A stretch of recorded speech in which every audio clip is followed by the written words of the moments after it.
Hey there, we've got a juicy, but I would say not unsurprising at all. Not surprising at all. Bit of tea involving a country divorce. So that story's coming up in just a few minutes, as well as a bunch of other really cool stuff. Stay here.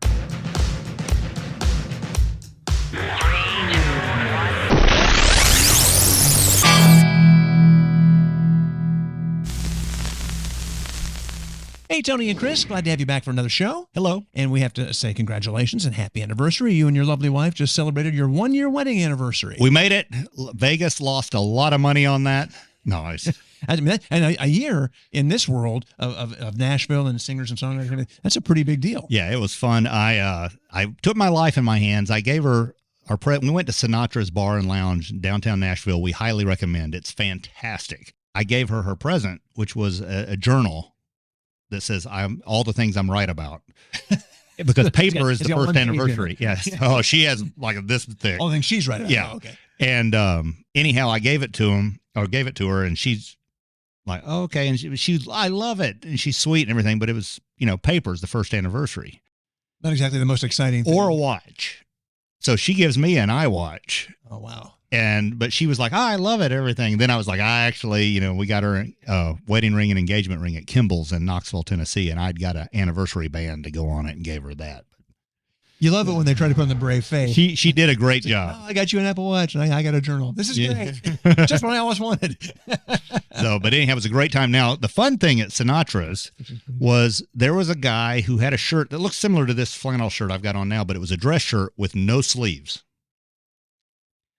Cut off. I'm sorry. I want to make sure I'm clear on this. Yes. I'm painting a picture. So button up, collar. Yeah. No sleeves. He looked like the guy that does the motorcycles, that rebuilds motorcycles. I can't think of his name. Gray hair. I know who you're talking about. Okay. So he looked like him, and his wife, she had a glittery silver thing on that looked like a bag of Jiffy Pop. But anyhow, they were fighting. Mm-hmm. And I mean, dog cussing each other. And it was like, wow. In the restaurant. Yeah. And I mean, it was... And it started mostly where I picked up on it was the waitress brought a beer over, and he goes, what is it? And she goes, it's Mick Ultra. And he's like, oh, I guess I'll choke that down. And then she says, hey, don't be rude to the servers or whatever. And he's throwing a hissy fit over a Mick Ultra. And the waitress was like, you said any light beer, and this is the only light beer we have. So I'm like, is it really that big of a difference or a jump from Miller Lite to Mick Ultra? Is it? I was going to say, they're all terrible. Blind. If you're sitting there going, I can tell the difference, I dare you to try a blindfolded taste test. Yeah. Bet you can't. Because remember Linda? Mm-hmm. We used to work with Linda Welby. We love her. And she said through college, she always got more tips and gave out more drinks. So the bartenders loved her because when people would go, I want a Coors Light, I want a Bud Light, I want a Mick Ultra, she'd be like, okay, got it. Thanks. She'd go back and go 3 light beers and then go back out and go Mick Ultra, whatever. And she always was quicker than everybody else. That's awesome. So we leave the restaurant, and the wife is outside cooling off now, smoking a cigarette. She had to leave She had to leave because of his fit over the Mick Ultra. So we get to Trisha Yearwood with the Symphony, which was amazing show, beautiful. That's Rachel's favorite singer, so that was our anniversary date. And we're up in the balcony, and we're looking down at the stage, and I looked about 4 or 5 rows back. There's the couple that were fighting, and they're holding hands and just all lovey-dovey on each other. And I'm like, yeah. That's a healthy relationship. Yeah. Having been through a volatile relationship like that, I can tell you that's nobody's happy in that situation. And the only other thing I got about that night that I'll talk about, and then we'll move on, but I enjoyed it so much. There was a guy dead center, front row, probably in his 70s, conducting the orchestra. So Trisha's on stage, probably standing from me to the camera right here, singing, and he's an audience member just thinking he's going to. Yeah, he's conducting it. And so finally you see some, attendants come down and tell him knock it off. And you can just see him like. Can't even conduct the orchestra in this thing. So that was fun. They run this show like a prison. I'm still going back. I can't get the guy's shirt out of my mind. Did it look homemade? Did he cut the sleeves off himself? I didn't really look at him that closely. Do they make dress shirts that don't have sleeves? I don't know. Like maybe if you're like a hot natured and you wear a suit, and you're not supposed to see that you don't have sleeves. I don't know. I really don't know. That's a great story. Everything you told is fascinating. But the only thing I really care about is getting to the bottom of this shirt. We're going to get some logoed shirts like that, and then we'll start wearing them out. By the time this goes up, I'm hoping to have done some research, and I can throw up maybe some links. If I find links and you can buy shirts made like that, I'm putting them in our Amazon page. Absolutely. Because I'm assuming if he's bought it, there's other people out there who want to buy them too. Yes. I'm going to be distracted by that the whole time we're doing this because all I can think about is picturing somebody in a collared shirt with no sleeves. It's fantastic. Okay. On the opposite side of treating your server terribly over something you asked for, that's the thing, too, about that. He asked for any light beer. She brought any light beer. You don't get to complain. Let's talk about something awesome that people have done. And I think really it kicked in COVID. Not that people haven't been nice to servers before, but during COVID, I think a lot of people really went above to try to make servers feel good. They should, because they're out, hustling it. Yeah, these men and women work really hard for not a lot of money. They're based on tips. And I love this story. So this guy's name is Richard Brooks, and he basically went on his Facebook page and he posted, I want to start a group to go to breakfast, 10 of us, and we each bring $100 to tip the waiter. Nice. And he found people to do this. And so they go to places like IHOP. They go to, just middle of the road kind of places, and then they do this. And so this particular story is a guy, he's a high school teacher. He teaches Spanish full-time at a school, but he also works 2 extra jobs at 2 restaurants. Wow. To make ends meet, because if you're a teacher, you don't get paid very much. Which is crazy to me. That's not one of the highest paid professions. It's a crime for sure. So he's doing the IHOP thing, and he's got 16 people in there. It's super busy. And then Richard, this guy, calls him, hey, can you come over here?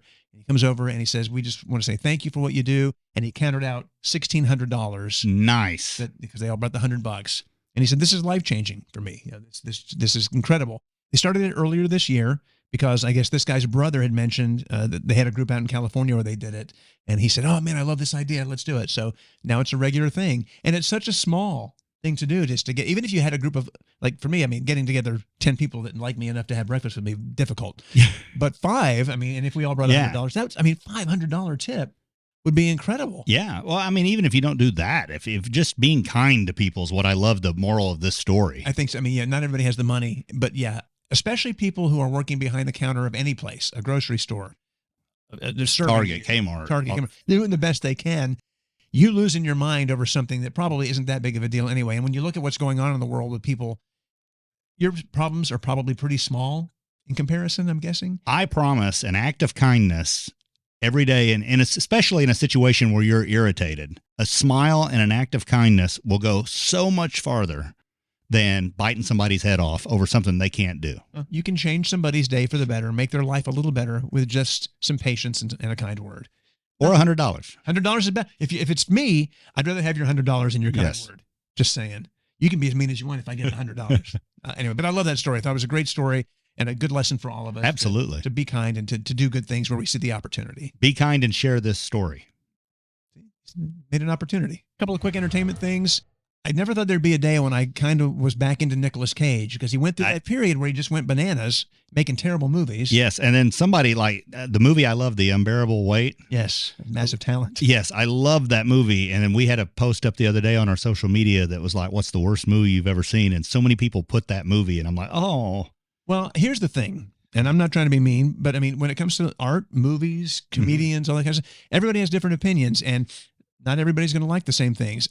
Personally, I think if you didn't find that movie brilliant and funny, you probably don't have and I'm not trying to be mean, you probably don't have a very high level of sense of humor, because it takes. Sounds mean. It's not this is not a Kevin James comedy. It's not Paul Blart 3. I'm just saying, and some people love that, and I think more power to you. I think it's great. Find humor in the things that you enjoy.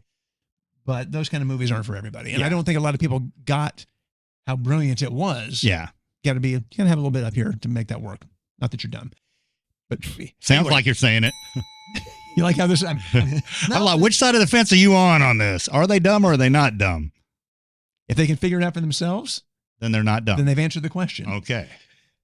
That was a great movie, though. But since then, he's been in some pretty good movies. He was in the Dracula movie, Renfield, which he's not the star. He plays Dracula, and he had a chance to kind of really go bananas in that, and it worked. He was in a Western that we saw. Don't remember the name of it, but it was good. He's kind of pulled back a little bit on some of that nuttiness.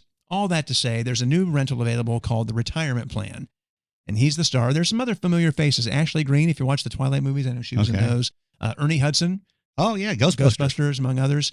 He's in it, and there's a few other people. But it's a really good, a little formulaic. You've seen this type movie before, but it's well done.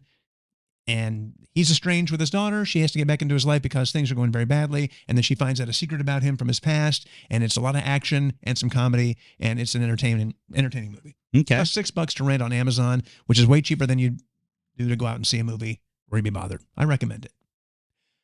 Also, Haven't seen this one yet, but I've been hearing a lot of good things about it. We're going to start it because it sounds really interesting. But Netflix has a new series, and it hasn't gotten a lot of hype, but the reviews are saying it's one of the best time travel things they've seen. It's called Bodies. Okay. I don't have the details in front of me, but I can tell you a body turns up, and 4 different detectives in 4 different times are trying to solve the murder. Interesting. And they all have different things they're dealing with. And it's as far back in the past as like the 1800s, all the way up to 2053. So Interesting. Somehow like a murder investigation, but also a time travel thing. And they're saying it's fantastic.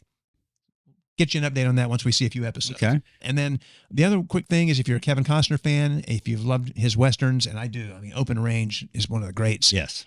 He's got another big one, as epic as it comes. Next year, they finally set a release date for Horizon, which is the next Western he's worked on. It's going to be a 2-part, so 2 movies, but released fairly close together. I think one part comes out in June, and then the second part comes out in August.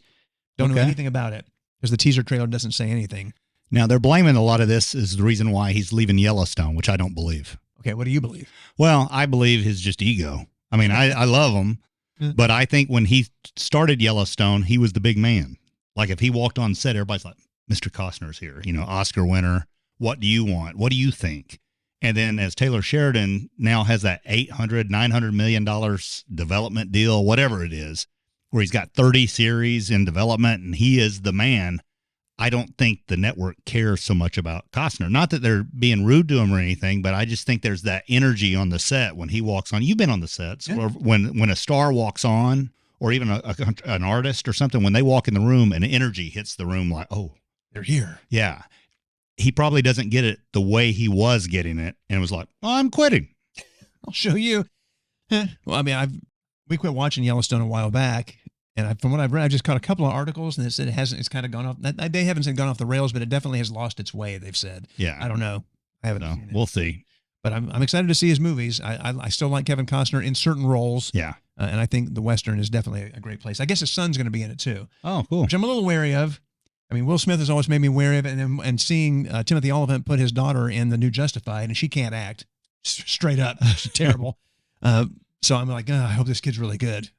We'll see. So holidays, you know, we put Halloween behind us. Now we got the biggies: Thanksgiving, Christmas, you know, all those big holiday type things. Here's your warning: Porch Pirate season. They're always around, and you know it's always a possibility. But this time of year, it gets really bad, and they're really just brazen. They don't care that you have a Ring camera. They just walk right up. They'll drive by. They'll follow the trucks, the Amazon trucks, and then if they see a big box come out, they'll just pull right up and take it. And so you got to help get with your neighbors and watch things. Keep track on your phone if something's being delivered. Get it inside as soon as possible. If you can disguise where they set them somehow from the street where they can't see boxes. Yeah. That can help. But Mondays and Tuesdays are the 2 biggest days for Porch Pirates. I wonder why that is. I don't know. Well, I mean, the good news is knowing that information, you can try to schedule your deliveries for a different day of the week. Yep. Maybe that helps. And if anybody can tell me how to get those blank box where it's a shotgun blank or whatever, that when you pick it up and there's videos on YouTube of people, Porch Pirates, stealing a box, and when they pick up the box, it just explodes basically and scares the daylights out of them, and they fall off, and one guy broke his ankle and was yelling and running. I really want to get one of those. I want to be the cause of that kind of pain. I do. So I would like to have that, and I will beg the Porch Pirates, come take it. I will sit out there in the living room just watching, just waiting. It's unbelievable how this goes, and it's sad that we've gotten to that point. Well, I saw a video of Halloween of a trick-or-treater. The kid couldn't have been 7 or 8, and the dad was at the bottom of the steps on the Ring camera telling the kid to steal the decoration. Like, bring that home. We need that at the house. And the kid's like picking it up and bringing it down, and it's like, wow. Be warned, be careful. Do the best you can to protect your stuff. You hate to see that stuff go to waste and get stolen. Now we come to this little juicy bit of gossip. We've been hearing this rumblings about this for a while, and before we share the details here, let's just say this: there are certainly country music marriages that are solid, and where the couple is doing great, and there are no problems. And then there are marriages that it is once on the road, because people, whether you believe it or not, they throw themselves at celebrities. Throw themselves. So, like, I mean, it's like, yeah, you bring them backstage, and they bring them backstage, and it goes down. And it just happens and every girl says the same thing, because we've seen them for 25 years, 30 years at shows where we asked one time, we were like, why are you doing this to yourself? And it was like, I know he's married, but we have this connection we just can't figure out. And it's like, oh no, we figured it out. Yeah. The groupie thing, obviously, it always gets kind of tied to the rock and roll lifestyle, and that's been around, the 60s and up at least. But country, it's a very real thing there as well. And so many relationships, it becomes this thing of, hey, what happens on the road stays on the road. Some people don't care. They have the situation where it's like, I don't want you to bring anything home, but what you do on the road, I don't care. And if that's their business, they can create that relationship. And there's a country music divorce that's happening. We won't say any names here, but supposedly the husband, every time she would go out of town, he would have somebody over and and it was like a person saying, it's my best friend that's going to the house. And it was on a couple of the TMZ type sites. Stuff we follow. And they all said the same thing. It's like, he's kind of famous, but not super famous, but plenty famous enough to make calls and get one night stands. So that ends that story. So moving along to more Nashville news, Maren Morris has filed for divorce. That's really all we have on that. Do with that what you will. Okay. We'll remind you that we do have the Etsy store, and the link is in there. We haven't updated that recently, but I think with the holidays here, we'll try to put together some holiday things. If you have ideas, things you'd like to, Tony and Chris merch you'd like to get your hands on, let us know. We'll try to put that together. Then also we have the Amazon thing going, still very new in that. It's kind of in its infancy. We haven't put together as much content as we want there, but we're excited to be a part of it. And the cool thing about the Amazon is it's links to just regular stuff that either we like or we think is cool or that we use that we think you might like as well. And all you have to do is use that link and you'll be buying what you would buy anyway. And then we get a little commission off of that. Yep. So please share it. Invite you to check the link, and we will continue to update that page, get more stuff on there so you have more choices. And with the holidays coming, that should be pretty easy, because I can tell you in our house, Thanksgiving is a huge holiday, and we have a ton of kitchen gadgets that we bought over the years, things that we really like that we use, and I'll make sure those get up there too. And it's in November this year, Thanksgiving. So that's the reason why you got to get on it right now, because we're there. Thank you for watching. We really appreciate it. If you haven't already, hit that like button. Please drop some comments in there, interact, because interaction helps us get into the algorithm so that people see the videos. And if you come back more than a couple of times, subscribe. Yes, please. Hit that little notification bell so you know when we put up new content. We have a lot of shorts that go up. We do a lot of short form content on top of these longer shows, and we want you to see it all. So thank you for watching. Thanks for sharing. Thanks for supporting. We really appreciate you. See you.